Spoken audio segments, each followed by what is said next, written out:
In front of me is Samsung Galaxy A26 and today I would like to show you how you can connect it to printer.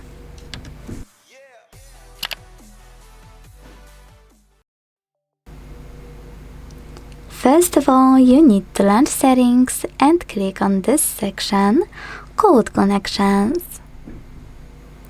Now tap on More Connection Settings and when you're ready, select Printing. Then you can tap on Default Print Service or any other service you have and wanna use. Don't worry, they all turn on the same way. So tap on yours and make sure this switcher is blue. Your device is now looking for a printer and when it finds one, it will connect to it. If you still can't connect though, you can tap on those three dots at the top right corner. Click on Add Printer and use this switcher next to Wi-Fi Direct Printing to enable it.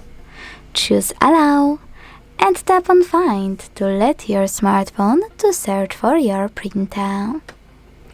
If you want to try something more traditional, you can click on Add Printer by IP address, import it here and tap on Add.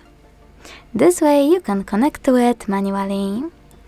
Thanks so much for watching. If you enjoyed this video, leave a like, comment and subscribe. Bye!